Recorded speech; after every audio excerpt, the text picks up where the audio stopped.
Salut, j'espère que vous allez bien. Je vous retrouve pour une nouvelle vidéo sur le printemps. J'espère en tout cas que vous profitez bien de cette saison pour marcher un petit peu dans la nature, vous promener, ramasser quelques petites choses. D'ici quelques mois, vous allez pouvoir ramasser des baies, des fruits rouges, etc.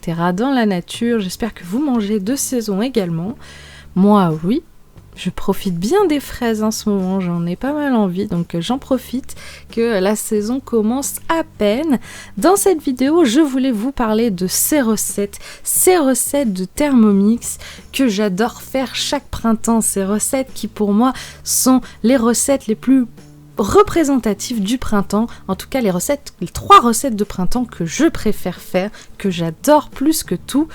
Voilà, c'est ce que je vais partager avec vous dans cette vidéo, mes 3 recettes préférées de printemps. En tout cas, ça fait un moment que je vous avais pas retrouvé là sur cookiedoo.fr. Donc sur la page principale, la page d'accueil, vous descendez un peu, vous tomberez sur les petits livres de saison. Alors là, le printemps, il n'y a pas... Bon, vous voyez que là, il y a 2, 3, 4, donc ça veut dire qu'il y en a un aussi qui n'a pas été rajouté. Mais il n'y a pas que dans ces petits livres-là virtuels que vous pouvez trouver des choses de saison.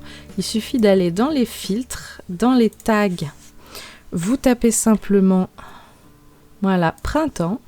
Et vous avez un peu tout ce qui est recommandé pour le printemps. Donc attention parce que ce sont des tags. Encore une fois, il y a des choses qui peuvent par exemple être hors saison.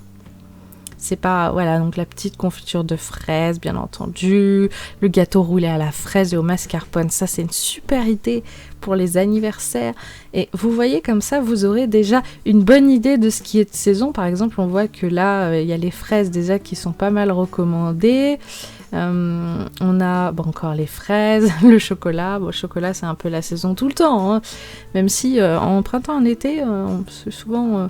il y a la jardinière de légumes, il y a l'avocat, vous voyez qu'il y a encore les épinards, cette saison la moitié de l'année quasiment, ou les 3/4 comme les carottes. Hein. Voilà, vous avez un peu tout plein de suggestions de choses de saison, très jolies, de diverses catégories, sucrées, salées, boissons, etc.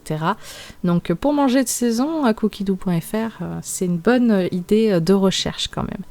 Bon, et c'est parti du coup pour cette vidéo pour mes 3 recettes de printemps incontournables du Thermomix. Pour cette première recette, c'est une variante d'une de mes recettes préférées au Thermomix. J'ai nommé le risotto, avec un super risotto aux asperges. Les asperges, c'est un légume de saison et c'est vraiment très très bon. Et comme chaque légume de saison au printemps, la saison est plutôt courte. Hein. Les légumes et les fruits de printemps sont en général pas très... ça dure pas très longtemps. Hein. Ça dure en général... 2 mois, ça dure même souvent pas la saison entière, hein, parce que souvent au mois de juin, bon, c'est encore le printemps, mais il fait plutôt chaud, alors commencent plutôt les légumes d'été en avance, ce qui fait que le printemps est une saison vraiment courte. Il faut profiter des bons légumes et des fruits de saison avant que celle-ci ne passe. J'adore le risotto, c'est l'une des premières choses que j'ai faites avec mon Thermomix au tout début que je l'ai eu, et il y a beaucoup de variantes de risotto suivant les saisons. D'ailleurs, il y a pas mal de vidéos sur les risottos que j'ai fait sur cette chaîne, et notamment une vidéo qui s'appelle les risottos avec Thermomix que je vous invite à aller voir, mais vous en trouverez comme ça des recettes de risotto dans un peu plein de vidéos.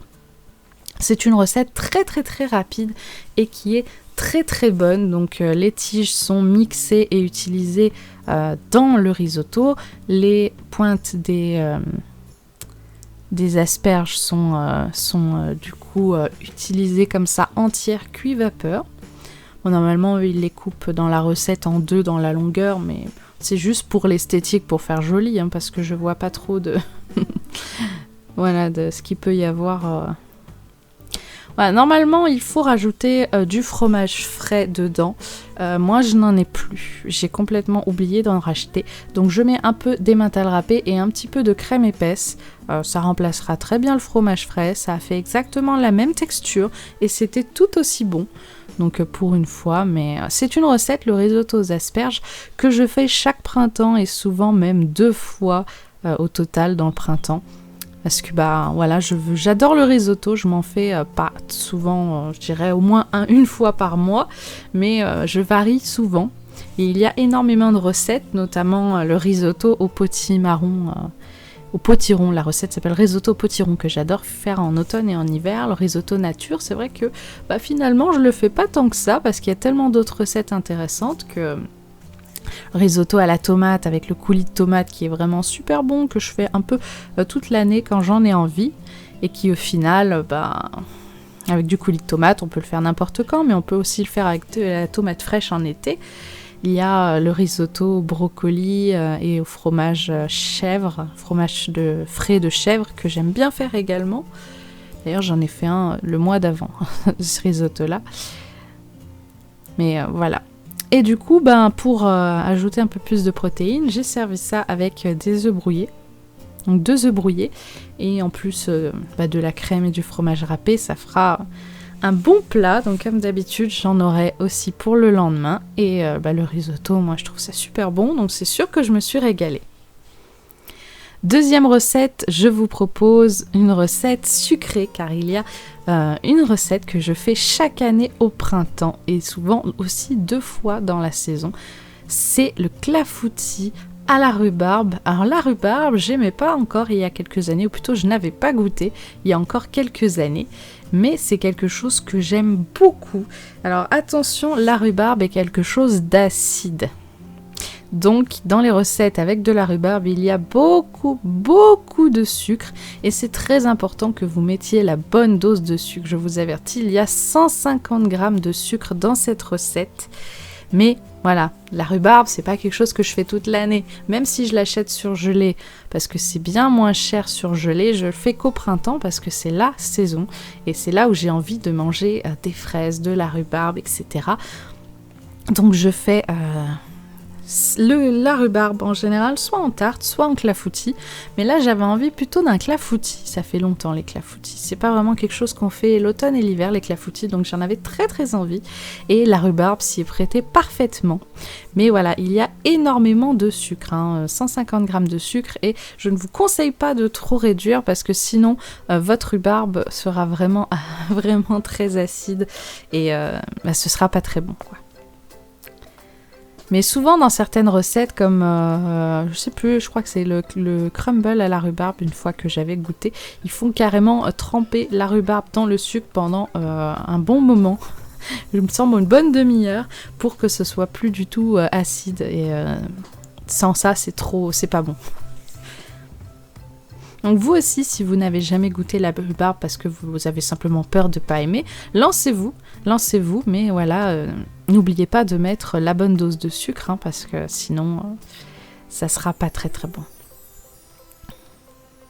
Donc j'ai mon plat à gâteau. Donc comme moi je suis pas ce qu'ils disent dans la recette, huilé, beurré, beurré, fariné, un plat à gâteau. Le papier cuisson, il est là pour ça aussi, on va pas se prendre la tête. De toute manière, les gâteaux, sinon ça colle au moule. Donc moi j'utilise tout le temps un papier cuisson. Je place les morceaux de rhubarbe décongelés dans mon plat. Donc ceux qui sont au fond, qui trempent dans l'eau, je les essore bien, je les appuie un peu légèrement pour pas prendre trop de jus.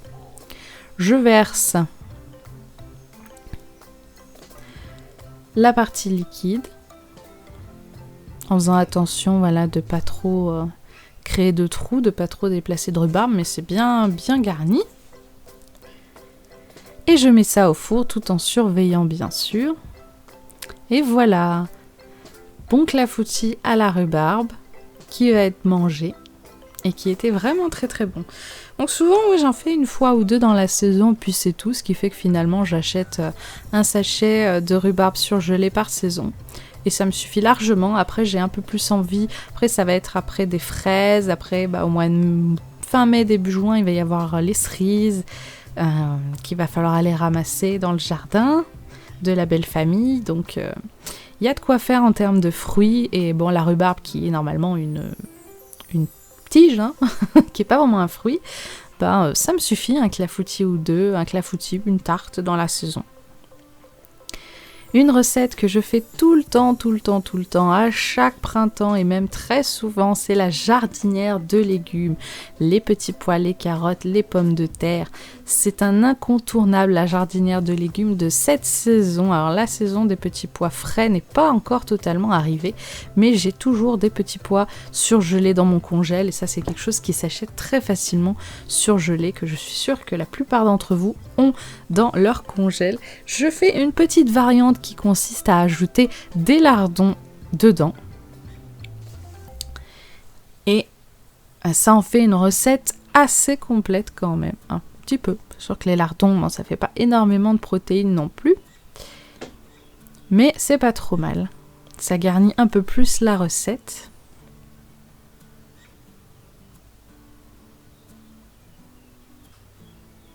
Alors dites-moi, vous, dans les commentaires, qu'est-ce que vous avez l'habitude de faire comme recette chaque printemps? Est-ce que vous aussi, vous avez des recettes phares que vous aimez faire chaque année à la même saison? Ça peut être par exemple une tarte aux fraises que vous faites assez régulièrement. Ça peut être n'importe quoi. Il y a beaucoup de fruits et légumes. Bon, quand même pas autant qu'en été, mais il y en a quand même pas mal. Et si vous ne savez pas la saisonnalité des fruits et des légumes, n'hésitez pas à regarder sur internet. Ça c'est quelque chose qui se trouve assez facilement sur internet. Vous tapez fruits et légumes de saison. Vous pouvez même taper fruits et légumes d'avril, fruits et légumes de mai même, puisqu'on est fin avril. Vous aurez beaucoup de résultats. En tout cas, moi, j'ai des calendriers avec les fruits et légumes que j'accroche, que j'ai imprimés et que j'accroche sur mon frigo du coup. Donc j'ai mis les petits pois, oui je sais, surgelés, alors qu'ils demandent des petits pois frais, mais croyez-moi, les recettes cuisent tellement longtemps que les petits pois surgelés, avec moi, ils ont toujours le temps de décongeler et de cuire largement correctement. Comme les petits pois surgelés prennent beaucoup de place, finalement, j'ai pas la place de mettre les pommes de terre aussi. Donc j'ai pris le Varoma et je mets les pommes de terre du coup dans le Varoma, même si normalement tout se met dans le panier cuisson. Eux, ils font cuire 20 minutes, mais je sais que le chéri aime bien quand les carottes sont bien tendres, que les pommes de terre sont bien très tendres. Donc j'ai fait cuire 30 minutes et non pas 20 minutes, sinon je sais que ça aurait été pas assez cuit pour lui. Je rajoute tout et vous voyez que les petits pois sont largement bien décongelés et bien cuits, ils sont parfaits. Je mets toujours les petits pois surgelés dans les recettes, même quand ils demandent des petits pois frais, et c'est toujours parfaitement bien cuit. Donc parfois, il ne faut pas trop se prendre la tête.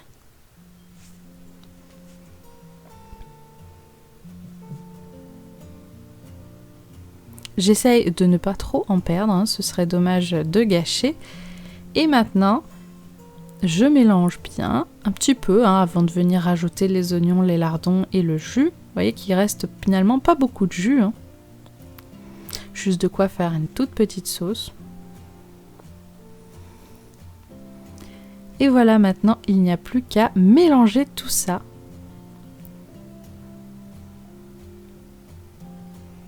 La jardinière de légumes, c'est vraiment quelque chose de très facile quand on a des petits pois surgelés à la maison et qu'on a des pommes de terre finalement un peu tout le temps. C'est très facile d'acheter quelques carottes, de ne pas oublier de racheter des lardons et on a un plat très facile à faire. Vous voyez que là, avec le Thermomix, 30 minutes et c'est prêt. En tout cas, j'espère que cette vidéo vous a plu. Je vous retrouve dans les commentaires pour échanger avec vous. Cuisinez bien, prenez soin de vous et à la prochaine!